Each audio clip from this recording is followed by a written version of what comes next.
Hey, what's going on? Welcome back to Filzys Workbench, and my name is Phil, and usually I'm in front of the camera, but today I'm behind the camera because I want to show you what I've been working on as of late, since the last video I did. Alright, let's get to it here. The cockpit is finished, painted it, and almost assembled. This is most of the detail I got here. As you can tell, it's just about finished. All I really have to do is just glue the sidewalls, like here.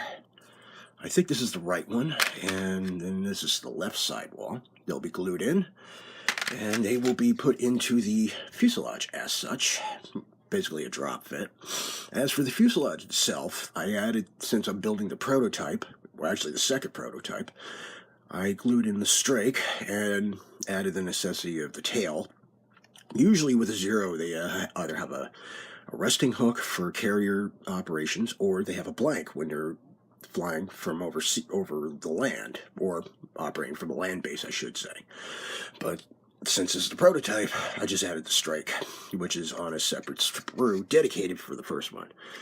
I'm not going to be filling in any seams or sanding them until after the cockpit and the wing is glued into place.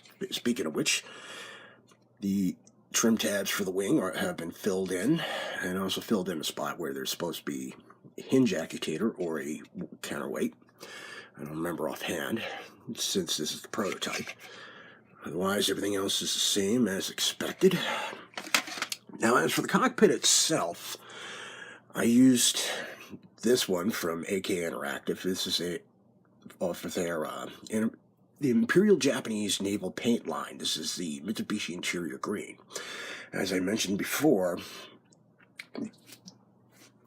the Zero wasn't just built by Mitsubishi, it was also built by Nakajima, even though it was designed by one of the guys for Mitsubishi for specifications. I also got the engine assembled and ready to go. Used a variety of metallic paints and a little bit of black. I'm kind of disappointed because I used a wash for the engine. I used an ink wash, which is over here for most of my black work.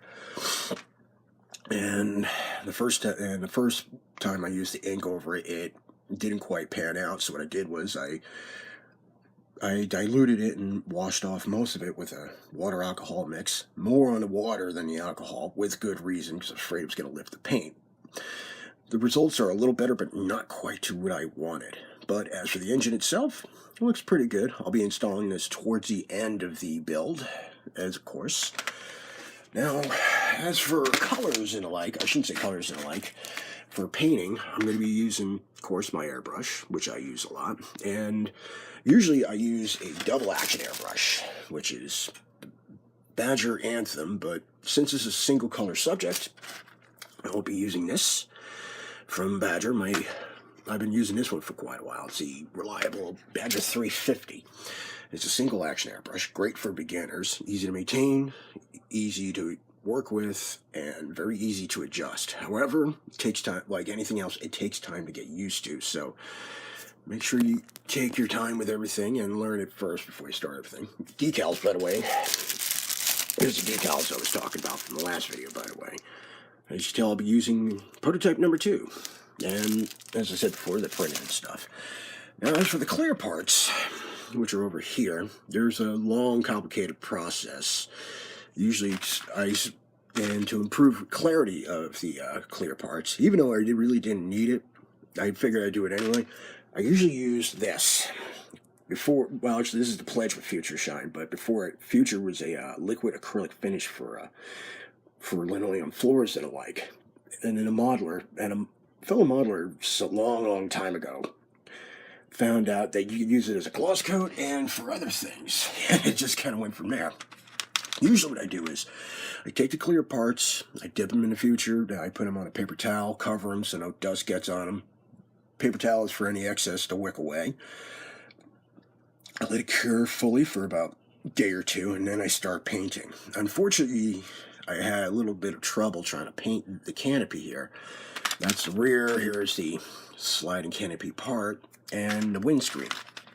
Usually I'll get a sharp knife and some masking tape or close to it and try to mask all the windows, but because of given how light the describing is on the clear parts, I couldn't do that. So I had to go freehand everything with paint. And unfortunately, when you're using Tamiya, it's really not a true water-based paint as per se. It's more of an alcohol base. So it tends to coagulate very, very quickly. I had to keep the paint very, very wet. Almost liquid. I mean, almost very, very thin. I mean, it's liquid, of course, but much thinner than I usually would with Tamiya paint. So I had to keep it thin, and I was constantly using a paintbrush. Speaking of which, I had to pick up new paintbrushes. Now, for the overall color for the Zero, I'll be using this. This is supposedly based on the actual color used by the Zeros during World War II. I guess faded or not, but I've used it before, and it's a very good paint. I'll be running it through the airbrush. As for the base coat up for the Zero, I'm going to be using this. The Japanese during World War II used this as a primer for the paints, and it's also used for propellers and the like. So I figured, why not? And might add a little bit of varying to the color, but I'll explain more on primers in a future video. But otherwise, this is the extent of what I'm going to be doing with the Zero itself. Now, as for the landing gear, you can see here, I painted these in semi-gloss black. The instructions called for it. Seems that any Japanese Zero kit that's being built calls for landing gear to be semi-gloss black. I'll be painting the LEO silver later, and the wheels themselves, the hubs are only going to be silver, but the tire itself is going to be a different shade of black, a tire black, which I'll explain more as I go along. Now, as for the wing gear well, which you can see here, a little shallow, I'll be painting these in an Aotaki, which is from Life Color, or I'll be spraying them with aluminum and then hitting them with a blue-green clear coat, which more than likely I'll probably be doing, but that's another story unto itself. But that's the extent of it. The cowling, on the other hand, I painted the inside black, a different kind of black, and I was going to paint it Aotaki, but didn't have the time to. So I'll be going with that, and the exterior I would painting the outside of the cowl in a blue-black finish, also from AK Interactive Paints, which I have somewhere. I'll be explaining more about those in a future video. But this is what I'm going to be doing right now, and I will keep you updated on the progress, and I will show you on the next video. And I will talk about more about colors and the like. So, happy modeling, take it easy guys, and I will talk to you again soon. Enjoy.